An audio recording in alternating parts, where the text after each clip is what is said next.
चाहिँ धेरै दुःख छ, बासको अलिकति सङ्कट छ होइन। अनि मैले धेरै सङ्घर्ष गरेर बेकार भयो। जे जस्तो भए पनि मलाई चाहिँ शरीरमा प्राण रहन्छ। मलाई बास एउटा चाहिन्छ, यो गुठीबाट सबै यताउता बसेर सल्लाह गरेर मलाई दिलाइदियोस् मेरो कागज। अहिले कहाँ बसिरहनु भएको छ? म त कहिले कहाँ कहिले त यही दिदीको घरमा बस्छु, कहिले उर्मिला। उहाँको शुभ नाम छ के गर्नुहुन्छ हजुरहरू? हजुर म चाहिँ अब सेवा गर्छु, रक्षा गर्छु होइन, कृपा गर्छु। अब उहाँको चाहिँ अब घरको भाडा आउँछ, छोराहरू बाहिर छ, योगा गर्नुहुन्छ।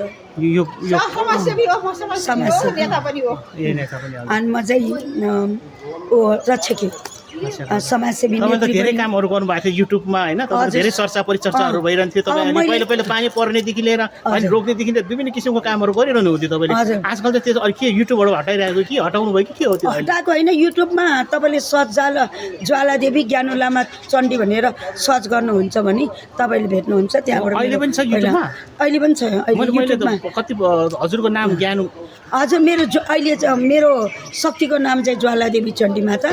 अनि के अरे जन्मेपछि आमाहरूले स्कुलको नाम चाहिँ ज्ञान लामा हो, तर मेरो भित्र निकनेम चाहिँ परिवारभित्र चाहिँ फुपू लामा हो। अनि ए फुपू लामा तपाईँ चाहिँ कहाँ जन्मस्थल? मेरो चाहिँ बौद्ध ढोकामै हो जन्मेको चाहिँ। अब आमा हुँदा हुँदा बाउले अर्को बुढी ल्यायो, अर्को बुढी ल्याएपछि आमा मऱ्यो, हामी सानै थियो। त्यो बेलामा हाम्रो समाज सबै मेरो आमाको सबभन्दा ठुलो दिदीको मेरो एउटा भाइ छ।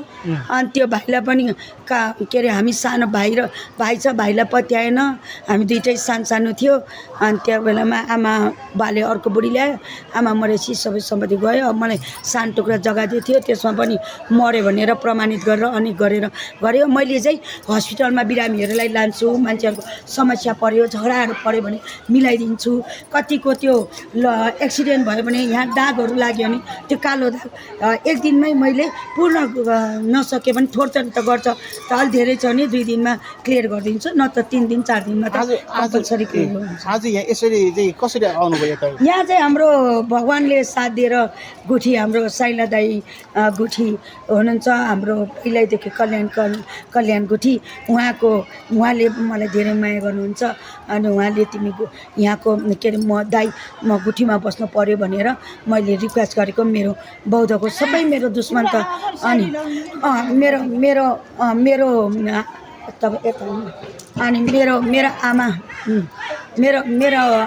मेरो आमा चाहिँ के अरे साइली लमिनी हो, पहिल्यैदेखि गुठीमा थियो।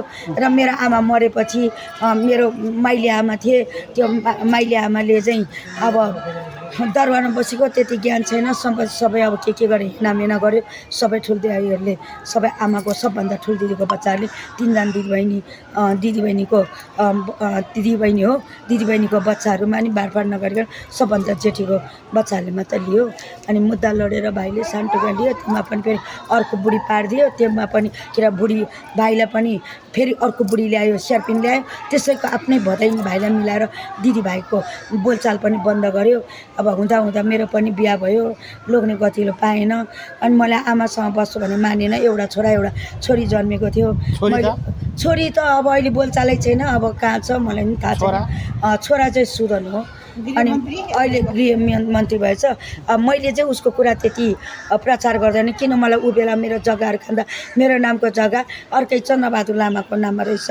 मैले कसरी यसो गयो भनेर भन्दाखेरि चुप लाग्नु, तपाईँको कागजहरू ल्याउनु भन्यो। कागज लगेर जाँदा भरे बाटो पनि के अरे भरे लास्टमा मेरो नाममा पारे। त्यो डट्टामा त अर्कैको फोटो राखेको छ हजुर। अनि त्यो झिकेर मेरो राखिदियो। मेरो चाहिँ पहिल्यैदेखि थियो, लालपुर जम्मूसँगै थियो। अनि घरको नक्सा पास भइसक्यो, जग्गा कसरी चन्द्रबहादुर लामाका गयो र लास्टमा बेच्यो भने तिनीहरूले गाउँलेको अगाडि बेचेर खायो भने, बेचेको हो भने बाटो नभएको जग्गा कसरी बिक्री भयो र बाटो नभएको जग्गा कसरी घरको नक्सा पास भयो, यसमा खण्डन गरिपाऊ।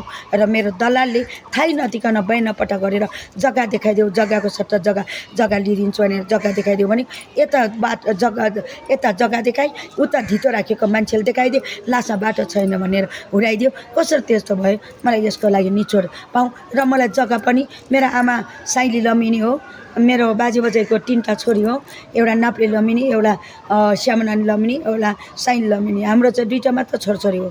र मेरो बा चाहिँ अलिक कल्चर पनि अलि के अरे मेरो बजै अर्कै देशको हो। मेरो बाजे चाहिँ मेरो साखुको हो। तर बौद्ध र साखु पहिला सरोबर एउटै गाउँ थियो, एउटै थियो, पछि पार्टिसन भएको। अनि मेरो बाजै जहाँ हुर्क्यो बढ्यो त्यही कल्चर गर्दाखेरि त्यही सोसाइटी अनुसार हुर्किँदा मेरो बालाई भोटे भनेर कस्तो हेप्थ्यो। मेरो बा भनेको नेवार हो।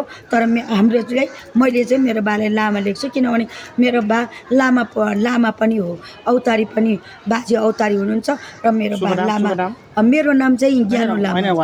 मेरो कसको बाको चाहिँ मैले चाहिँ छिरिङ लामा लेख्छु। तर यस्तो कार्यक्रमहरू यताउतामा चाहिँ छिरिङ लामा भनेर भन्छ, तर असली रूपमा मेरो बा चाहिँ नेवारै हो। तर मेरो नाक्तामा पनि लामा नै लेख्छु, किन म वंशावली सम्पत्ति पनि खाने होइन। तर म लामाहरूको इज्जत र गरिमामै बढाउनुको लागि नि मैले लामा लेखेँ। मेरो बाउको नाम पनि लामै लेख्यो। यसमा दुई मत केही पनि छैन, कसैले रिस गर्ने डाहा गर्ने केही काम पनि छैन।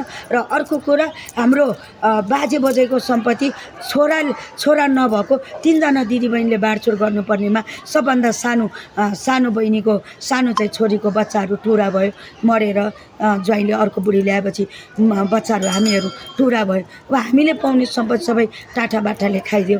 हामीलाई सानो टुक्रा दियो, त्यो पनि उनीहरूले खायो। मलाई दियो, मैले अलिकति किन्नु पऱ्यो, अलिकति त्यो पनि कुरामा त्यो पनि घुमाइ खायो। यसमा न्याय पाऊँ, यिनीहरूले गर्दा मलाई बाहिर घुम्नु लाग्यो। र मैले डक्टर नसकेको बिरामी, धामी जान नसकेको, काल नआएको, अन्डा नगएको, बिना रोगको हस्पिटलमा अहिले पनि लागिरहेको छु। तपाईँहरू बिना हस्पिटलमा जान सक्नुहुन्छ। आँखा नदेख्नेलाई आँखा देखाउनलाई मैले तिलगाउँमा लगिदिन्छु, त्यहाँ पनि मेरो कुरा बिग्छ। र त्यति मात्र नभए टिचिङ अन्त पनि मैले विकास गरेर कतिको न्याय दिएको छु। र जग्गा जमिन फसेकोहरूको नि जग्गा पनि दिलाइदिएको मसँग प्रमाणहरू छ। र कतिको लोग्ने स्वान्य झगडा हुन्छ, त्यो झगडा पनि मिल्छ। मेडिकल कलेजमा पनि कतिजनाको फिजिकल ट्रिटमेन्टहरू फ्रीमा गरेको छ, उहाँ खुदैछन्, उहाँलाई पनि थाहा छ एकदम साल।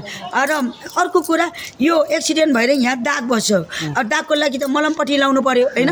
अनि मलम लाउँदाखेरि त अब मलम किन्ने पैसा हुन्न। अब पहिला त घाउ त सुक्नै पऱ्यो। अनि मैले चाहिँ कोरी परेको घाउ पनि यसो गरेर छुयो भने पानी निख्रेको देख्छ। र मासुलाई चाहिँ मलम लाउनुपर्छ। र त्यो दागलाई मलम लगाएर जाती पार्छ भने मेरो चाहिँ हातकै पावरले यसो छुएको भरमा जाती पार्छ। मसँग प्रमाण मैले चाहिँ कर्मद्वारा प्राप्ति भएको। कुनै पनि बच्चाहरू जन्मिन्छ, त्यो आमा बाउले तानेर रबरले ताने जस्तो गरेर हुर्काउने होइन, बढाउने होइन। आमा बाउले यङ बनाउने होइन, आमा बाउले वृद्ध बनाउने होइन। आमा बाउले तुरुन्तै कागको बच्चा यहाँबाट निस्किने बित्तिकै आफै अटोमेटिक कागमा पनि त्यो योग भन्ने नै कर्म हो। साधना भन्नु नै कर्मप्रति अटल रहने, साधक भनेको भन्नु नै सिद्ध हुनु। म त्यहीबाट शक्तिहरू प्राप्त भयो, म त्यतैबाट शक्ति प्राप्त भयो। हिक्मत गर्दा म यसो उडेको बराबर हुने। अनि मेरो ज्वाला देवी चण्डी माता, अनि देउताहरू आउने, म रोएर बस्ने, अनि झप्प छोप्ने, अनि यसो गरे आउने, कहाँ भाग्दो रहेछ यो देउताहरू भनेर यस्तो हेरेर। अनि यहाँ ममै लिङ हुँदो रहेछ।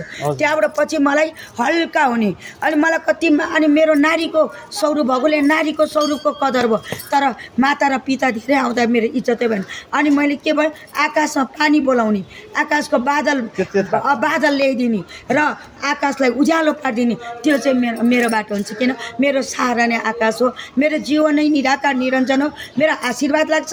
कसैलाई झै झगडा भयो, केही भयो भने म कहाँ आउनुहोस्। कसैको समस्या जग्गा जमिन कहाँ छ नि, तपाईँले गल्ती गर्नुभएछ भने म कहाँ आउनुहोस्, काहीँ धाउनु पर्दैन। तर मेरो 9851108960 र म महिला सङ्घको अध्यक्ष भने हो। स्वयम्भूमा पहिला निर्विरोध वार्ड अध्यक्ष हो स्वयम्भूमा, सबैजना पार्टीहरू मिलेर। तर म यहाँबाट उठ्दाखेरि चाहिँ के भयो भने मलाई खुट्टा ताने संविधान सभाको चुनावमा म आत्महत्या नगरिकन लिँदा मेरो सिद्धान्त मिलेले मलाई साथ सपोर्ट नदिँदाखेरि, तर पनि म के अरे त्रिशुल चिन्हमा कदर भएर मेरो ज्वाला देवी त्रिशुल माता भनेर पुरा चर्चा भयो। र पछि हजुर पार्टी भन्दाखेरि हेमन्त बिसीले दिएको होइन। पार्टी चाहिँ मार्क्सवादी हो, तर माओवादी भन्ने पनि मलाई थाहा छैन। नेकपा मार्क्सवादी हो, त्रिशुल चिन्ह। तर मलाई मार्क्सवादीको मको आकार पनि मलाई थाहा थिएन, र म आकारको पनि बारेमा थाहा छैन। सुदनले अब सम्झेछ विचार बिचरा होइन अब उसको र गर्नुभएको मेरो र उसको चाहिँ भेटघाट चाहिँ भएको छैन। फोन अब भएको म अस्ति गोर्खामा जाँदा चाहिँ कल आएको थियो। अब ऊ डाइरेक्ट नबोलेर उसको साथीहरूबाट मलाई कल आउँछ। हस् त धन्यवाद हजुर समय दिनु अब हजुर अब